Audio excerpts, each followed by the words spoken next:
Hello everybody, I am the Moldville Mantis, and welcome to something different. Part 1 of me building a bioactive enclosure for a praying mantis I'm hoping to get in spring. I've raised mantises, never done a bioactive enclosure, so we're gonna try to do one today. Hopefully we figure it out. I'm gonna preface, none of this is a tutorial, don't listen to me, I'm dumb. Because this will be a mantis enclosure, the first step was to get rid of the metal mesh and replace it with a window screen mesh, just because it would be better for the mantis's feet. Please do not use scissors if you do anything like this. I am really stupid, but it ended up working out pretty well. So I'm going to preface here, I've never used silicone before. This is me now trying to measure out the window screen and cut it perfectly to where I can seal it in fairly seamlessly. It looks a little rough when I'm done, but I've never used silicone, and it will get better later on as I work on it more. Just trust me, I hope this goes well. I'm trusting me. This is also about the time that I learned silicone fucking reeks. You should not be doing this in a closed environment. I was doing this in a closed environment. So far we siliconed all of that, which looks really messy. Really messy. But we're gonna start the backdrop, which will push these to the back, and it'll all be this. This is where I kind of do the first draft of the backdrop, where I am placing in cork bark, seeing where I like it, and siliconing it in place. I'm not actually going to show you all this, because I ended up undoing basically all of this because I found a better idea for the background involving spray foam and different things. It's going to be great. Trust the process. Let's see. There's a huge change of plans in the background. I will explain as I do it. So, okay, we went from this to this, and you'll see why. We're going to start doing this whole thing now. Now that I'm in a really well-ventilated, very odd area, because I'm in a mudroom, I'm going to do a thin layer of silicone all right here, up to here, and then all of this wall, except for like the last little bit of it. Maybe a slight layer here, but I might just skip that. Basically, ignore the table angle. Thin coat there, even though that's covered in dirt, and a tiny amount there. Now I attempt to figure out the hardscape. I wanted to have a design that would fit good with a mantis. I ended up ripping out more of the backdrop here, but I want to have some sort of natural shelf type thing to hold a plant or a mantis hanging spot, along with building little kind of plant pots into the background that both look natural but will very well hold dirt and sphagnum moss to propagate growing plants. I ended up planning out a little border using cork bark, and then that log in the middle there would be a great place to hold a plant, along with be a good mantis hanging spot, and then I end up using some of the cork bark to build up some random textures, along with some areas that could grip plants and moss very easily, in order to make this look very great in the end. To actually explain what I'm doing here, I'm using pond-grade expanding foam to lock in everything in the hardscape, the background, all of these different textures and cork barks. It'll come together with the expanding foam that later on I will be able to carve down into a shape I desire. So first it will come out very round and very poop-like, I guess. And once that is done expanding and cured for 24 hours, I can carve it back into a desired shape that will look far more natural.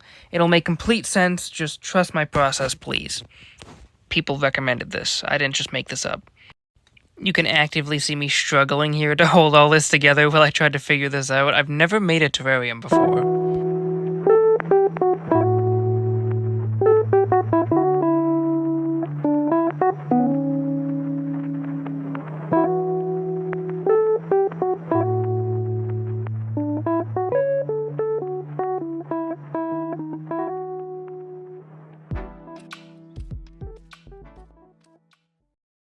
This is where I hope what I was saying makes more sense. All of that foam will hold everything in place and build a nice backdrop that I can carve back and cut to my liking, so it'll have a natural, realistic looking shape and look like the outdoors. 2 days later, I started by peeling off some of the silicone that got stuck onto the glass before spending about an hour to an hour and a half peeling and cutting back all of this expanding foam.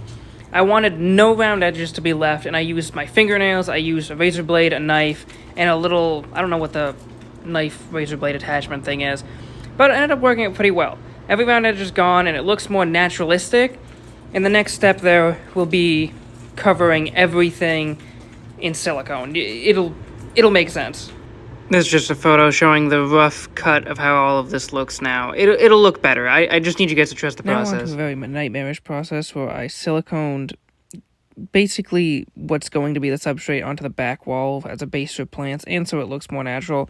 This is it right after it's done. It will look a little better tomorrow. This is it before I've taken all of the excess off. I have to wait a day to do that. This is it the next day after everything is hardened and staying up. I still need a plant, though. This is where I start setting up everything that's going to be internal components, like the grow lights, which are just full spectrum LED lights, a temperature gauge, and a humidity gauge. What? I don't even know what that's called. But you know, just all the simple stuff that I need to wire inside so I can measure everything going on and make sure the climate is correct. I will be setting up heating a little later on, but right now my house is adequately heated, and the tank should be fine at the temperature it is, but a little later on I'll be adding an actual heating source just in case I need it.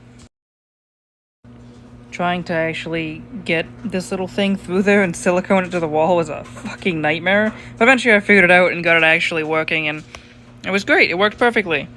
I completely forgot me putting in the actual irrigation system in here. I set up a little system that on a timer will dispense water every, I think it was set to 12 hours. I need to keep the humidity in this tank around the 65 to 85 range for the plants and the type of mantis I'm going to be putting in here. So it's a very, very delicate thing just to keep it at that range. Now we are on to the drainage layer. I was using, there's a certain type of clay balls. You need to clean them first, so this is just that whole process. I ended up filling a few inches of the tank with these clay balls in order to have an adequate drainage layer to keep up the humidity and so plants could grow and not be overwatered. Didn't take me too long to set up, and then I ended up putting a mesh screen between that and the substrate layer. The substrate I ended up putting together was a mix of repti soil, orchid bark, dried cocoa fiber, and then sphagnum moss. This mix should help keep out the humidity, be a great basin for plants, and have nothing should have any issue rooting in it. I overall thought this was the best idea for it, and I really hope it goes well.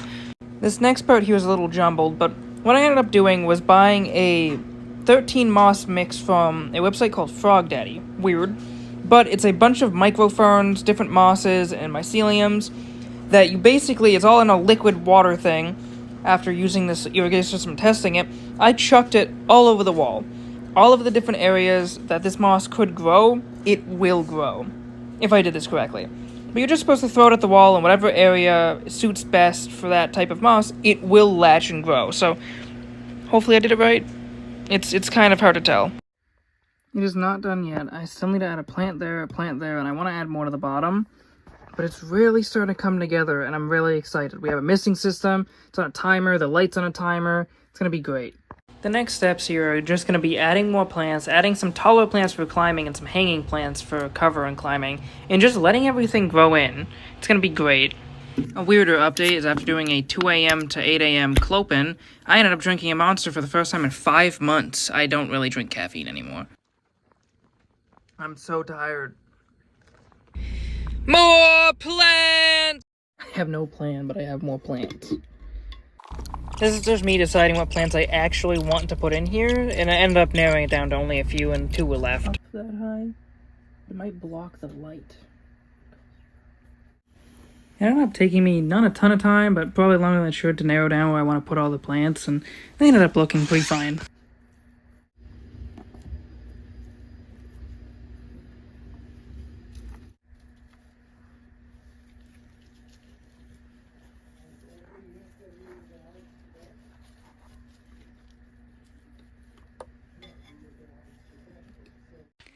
This ended up looking pretty good, especially for my first time doing any of this, and now I need to let it sit and grow. All the moss needs to cultivate, and I'll end part 1 here, and next time we will see how it's changed over the course of a couple months, and we will be adding a praying mantis to it. Hopefully a Timor shield mantis.